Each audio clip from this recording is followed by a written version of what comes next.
The laughter came first, sharp and careless, slicing through the cold evening air like broken glass. It rose from the steps of the old city square, where people gathered for music and warmth, and it landed hard on the smallest figure standing there. She was thin, wrapped in layers that no longer kept the winter out, her shoes cracked, her fingers red and trembling. She held a battered violin case to her chest like it was the last thing tying her to the world. When she asked if she could play for food, the crowd didn't hear desperation or hope. They heard something amusing, and in that first cruel moment, no one imagined that within minutes, the same place would be drowning in tears. Before we go deeper into this story, take a moment.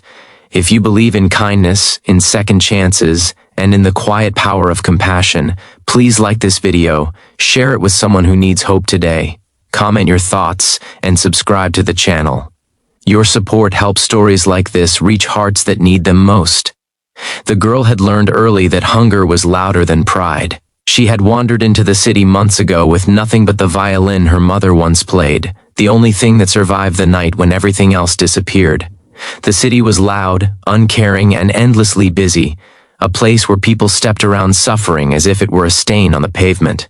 She slept wherever the ground was slightly warmer, under staircases, near closed shops, beside humming generators that offered a little heat and a lot of noise.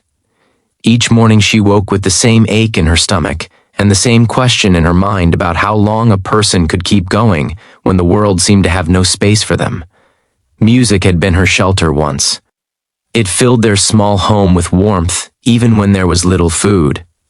Her mother used to play to calm her, to remind her that beauty could exist even in broken places. After that home was gone, after the silence came, the violin became heavier, not lighter. Playing reminded her of what she had lost.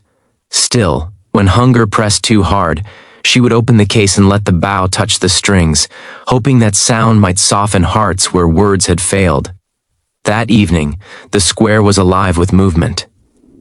Streetlights glowed against the dark, vendors packed up their stalls, and groups of people lingered, enjoying the last bits of warmth and entertainment. There was already a musician playing nearby, someone polished and confident, drawing applause and coins. Compared to that, the girl looked invisible, an interruption no one had asked for. When she stepped forward and made her quiet request, it landed wrong. People laughed, some shook their heads, others filmed on their phones as if it were a joke worth keeping. She felt her face burn, but she did not run. Hunger held her feet in place. Slowly, carefully, she opened the violin case. The instrument inside was old, scratched, and clearly not valuable, but she treated it with a gentleness that hinted at love and loss. The crowd's noise swelled, then faded slightly, not out of respect, but out of curiosity. People expected a mess of sound, something to laugh at again. What they did not expect was the first note. It came out thin at first, like a breath held too long, but it was steady. Then another note followed, and another, weaving together into a melody that seemed to pull the cold out of the air. The square began to change, not dramatically at first, but subtly, like a tide turning. The laughter softened. A few heads turned. The music grew stronger, fuller, as if the girl herself was disappearing into it, letting the sound speak what she could not. The melody carried grief, but not the kind that begged. It carried endurance, the quiet strength of someone who had been broken but refused to vanish. Her fingers moved with a confidence that surprised even her, guided by memory and muscle, by nights listening to her mother and days practicing alone because there was nothing else to do. Each note landed gently, then deeper, settling into people's chests before they realized what was happening. The square grew still. Conversations stopped mid-sentence, phones lowered. Even the other musician nearby slowed, then stopped completely, as if acknowledging something sacred unfolding. The girl swayed slightly as she played, her eyes closed, her face calm in a way that contrasted sharply with her worn clothes and tired body. For those few minutes, she was not homeless. She was not hungry. She was simply music made visible. Memories rose in the listeners without warning. Some thought of parents long gone, of homes they no longer visited, of dreams they had set aside for safer choices. Others felt a sudden, unexpected guilt, realizing how easily they had laughed moments before. The music did not accuse them. It did something far more powerful. It invited them to feel. When the final note faded, it did not disappear quickly. It hung in the air, trembling, as if waiting to see what kind of world it had been released into. Silence followed, heavy and complete.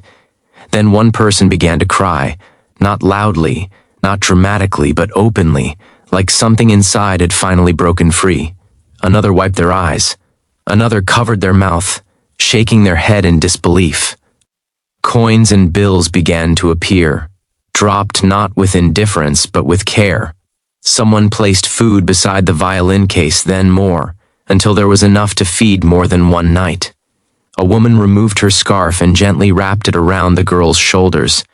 A man knelt to her level, his eyes red, and bowed his head in quiet respect. The laughter from earlier felt distant now, embarrassing, impossible to reclaim. The girl opened her eyes and looked around, confused by the sudden shift. She had expected to be ignored, maybe chased away.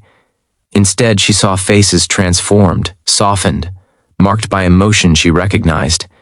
She had seen that look on her mother when music worked its quiet magic. Her hands trembled, not from cold this time, but from the overwhelming realization that she had been heard. What happened next was not a miracle in the way stories often tell it. No one promised instant rescue or a perfect ending. But something real changed. A few people stayed with her, asking questions, listening to her story without judgment. Someone contacted a local shelter known for helping young people. Another offered lessons, recognizing raw talent shaped by hardship. These were not grand gestures meant for applause. They were small, sincere steps, the kind that actually hold weight. That night, she ate until her stomach hurt in a way that felt almost joyful. She slept indoors, on a clean mattress, the violin case tucked safely beside her. For the first time in months, she slept without fear of being woken by footsteps or shouted warnings. In her dreams, the music continued. Not sad this time, but gentle and bright. Days turned into weeks, and while life did not suddenly become easy, it became possible. She practiced daily, her fingers growing stronger, her confidence returning.